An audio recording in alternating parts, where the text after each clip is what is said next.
नमस्कार साथियों, गौरव ज्ञान धारा में आप सभी का स्वागत है। अभी ये जो दौर शुरू होगा, ये परीक्षाओं का दौर शुरू होगा, क्योंकि अब आदर्श आचार संहिता पूरी हो चुकी है।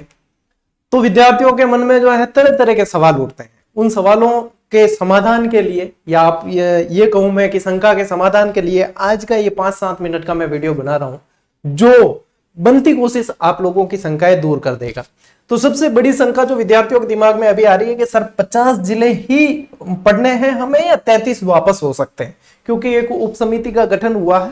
यदि उस उप समिति के गठन के लेटर को आप देखोगे, देखो राजनीतिक पहलू अलग होता है। यदि उस जो लेटर है उसके अंदर उप समिति बनाई गई है, यदि उसको आप देखो सबसे पहले, तो उसमें मतलब ये लिखा गया है कि इन जिलों के अंदर क्योंकि नई प्रशासनिक व्यवस्था होती है, तो कैसे सुचारू रूप से चलाया जाए, कैसे उनकी व्यवस्था की जाए, क्या सब कुछ उनकी व्यवस्था के लिए क्या नियम कायदे हो वगैरह वगैरह, इन सब के लिए जो है उस उप समिति का गठन किया गया है। तो उसमें एक प्रथम दृष्टया तो कहीं भी ये नहीं लगा कि भाई जिलों को कम किया जाए या बढ़ाया जाए या ऐसा कुछ भी नहीं। फिर भी जैसे आप मुझसे सवाल पूछते हो और भी किसी एजुकेटर से पूछते हो कि सर 50 जिले पढ़े जाए या 33 पढ़े जाए, ऐसे का ऐसे आप आलोक राज जी को भी बहुत पूछते हो, और आलोक राज जी भी सोचते होंगे स्टूडेंट इतना सवाल पूछ रहे हैं तो यानी कि इनको जवाब देना पड़ेगा। तो आलोक राज जी ने एक जवाब दिया। सबसे पहले तो अपन उनका ट्वीट देख लेते हैं, ये कल परसों का ही ट्वीट है। तो उन्होंने भी मतलब कि स्टूडेंट इतने पूछ रहे हैं, वही चीज मैं आप लोगों को बता रहा हूं, मेरे मन से कुछ भी नहीं। क्या आप लोगों को लगे कि ये एजुकेटर है तो क्या पता इनकी बुक सेल होगी या वो होगी, इसलिए ये बता रहे होंगे। तो यहां मेरा रोल बिल्कुल नगण्य हो गया। ये रोल है मतलब आयोग के अध्यक्ष है, कर्मचारी चयन बोर्ड के अध्यक्ष है, उनका ट्वीट क्या कहता है उसको पढ़ लेते हैं। देखो इनका ट्वीट कह रहा है, अक्सर मुझसे मीडिया और कैंडिडेट पूछते हैं कि राजस्थान जीके और करंट अफेयर्स में क्वेश्चन नए जिलों की बांट के मुताबिक आएंगे या पुराने जिलों के हिसाब से। जब नए जिले बन गए हैं तो नए ज्योग्राफी के हिसाब से ही आना चाहिए। तो आप और सभी को भी बताएं कि बदली हुई ज्योग्राफी से अपनी वाकफियत बढ़ाएं। यानी कि अब इसको समझो मेरी भाषा में, जो मैं हर बार आप लोगों को कहता हूं। और आप लोगों के दिमाग में यह आता है कि सर इतने एग्जाम हो गए, उसमें सब में पुराना ही मतलब पूछा गया। तो अब देखो एक चीज ध्यान में रखो कि वे सवाल नहीं पूछे गए जिससे 33 जिले भी प्रभावित हो, 50 भी प्रभावित हो। एग्जामिनर ने बीच का रास्ता निकाला है।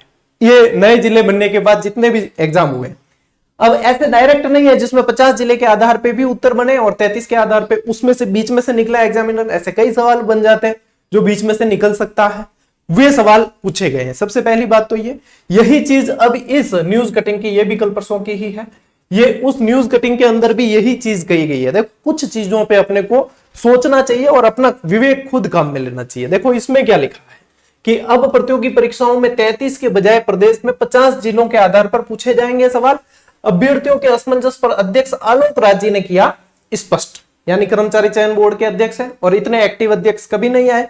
अब देखो क्या है, 19 जिलों का गठन, अभ्यर्थी असमंजस में रहे। देखो प्रदेश में पूर्ववर्ती कांग्रेस सरकार में 2023 की बजट घोषणा में नए जिलों का गठन किया। इसके चलते राजस्थान में 33 से बढ़ के 50 जिले हो गए। इसमें कई जिलों के टुकड़े भी हो गए। ऐसे में जिलों की संख्या में बदलाव से प्रतियोगी परीक्षा के अभ्यर्थी असमंजस में आ गए। नए जिले बनने के बाद अधिकतर प्रतियोगी परीक्षाओं में 33 जिलों के आधार पर ही जीके, भूगोल और करंट अफेयर्स में सवाल आए। ठीक है, यही शंका थी आपकी, क्या आए तो पुराने मतलब पैटर्न के आधार पे है।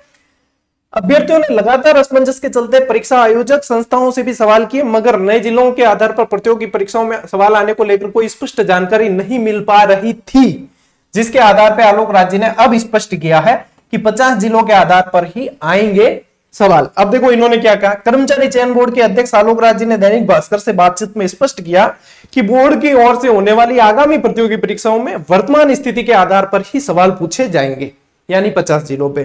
प्रदेश में अभी 50 जिले हो चुके हैं, तो राजस्थान जीके और भूगोल करंट अफेयर्स में 50 जिलों के आधार पर ही सवाल पूछे जाएंगे।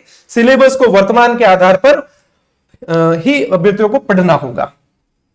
Is that clear? यहां तक क्लियर है कि इतनी बार ये चीज स्पष्ट हो चुकी है। अब मेरी बात सुनो, जब किसी चीज की अधिसूचना जारी हो जाती है, अधिसूचना जारी हो गई यानी कि वो चीज अस्तित्व में आ चुकी है। अब पीछे यानी 33 जिलों के आधार पे कोई सवाल पूछे, मैंने कहा एग्जामिनर ने बीच का रास्ता अपनाया हमेशा। अब पुराने पैटर्न पे यदि कोई सवाल पूछेगा एग्जामिनर तो फंसेगा। क्यों फंसेगा? क्योंकि अधिसूचना के अनुसार नया भूगोल बदल चुका है, पुराने भूगोल का अस्तित्व रहता नहीं। अब पुराने भूगोल का अस्तित्व अपन पुरानी किताबों के आधार पर दे तो वो खारिज हो जाता है। क्यों खारिज होता है? क्योंकि नई अधिसूचना, किताब मान लो कोई लेट अपडेट हो रही है, ऑथेंटिक किताब की बात करें, लेट अपडेट हो रही है, इसका मतलब ये थोड़ी है कि वो चीज अस्तित्व में नहीं है। तो अस्तित्व में तो ये कोर्ट का मामला बनता है, और कोर्ट का मामला नहीं बने इसीलिए एग्जामिनर बचता है। ये बात क्लियर है। अभी भी जैसे एग्जाम होते हैं तो या बनेंगे ना नए जिलों के आधार पे, तो नए जिलों के आधार पर ही बनेंगे, पुराने जिलों के आधार पर बनने नहीं है। ठीक है, या बीच के रास्ते वाले बनेंगे जैसे अब तक बनते आ रहे थे। तो देखो किताबें बदल गई, जैसे अभी सारे प्रकाशक जितने हैं उनकी किताबें बदल गई, क्योंकि नए जिलों के आधार पर ही आएगी। अब पुराने जिलों के आधार पर क्यों कोई किताब आएगी? तो नए जिलों के आधार पर ही आनी है।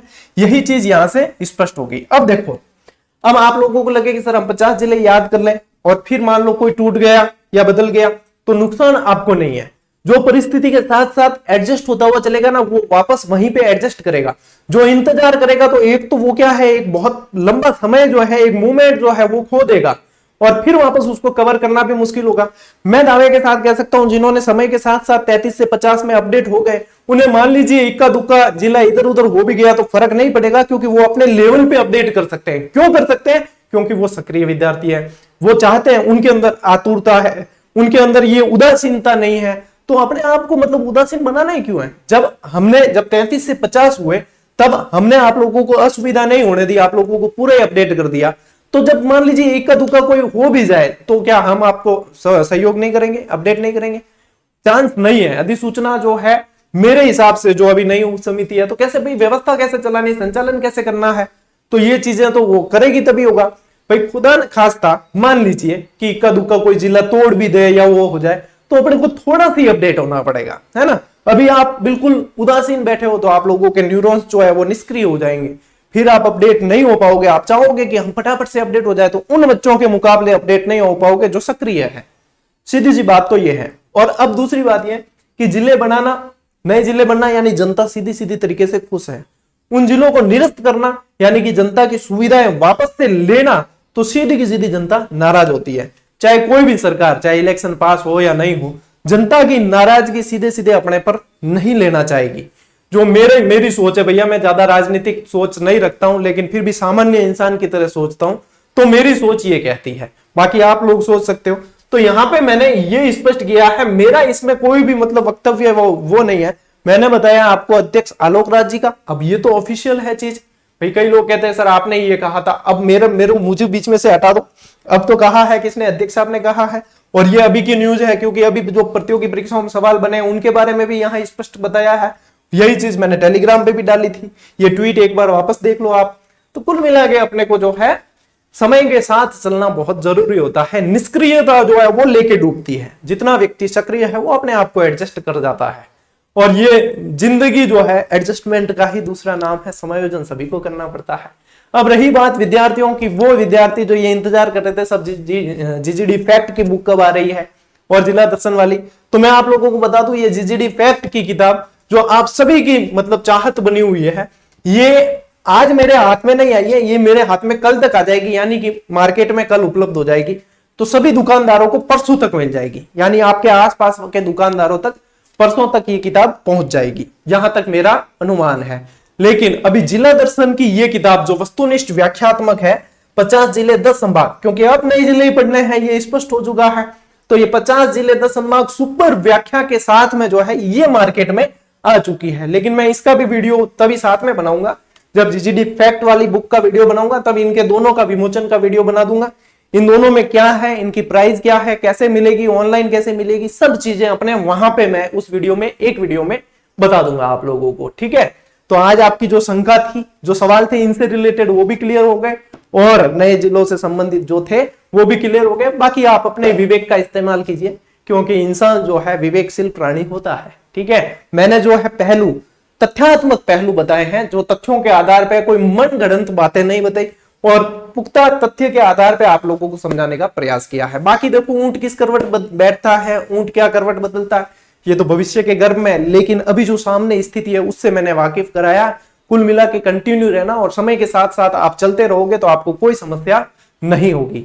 अपन मिलते हैं साथियों अगली क्लास में, अगले वीडियो में। तब तक के लिए राम राम, जय हिंद।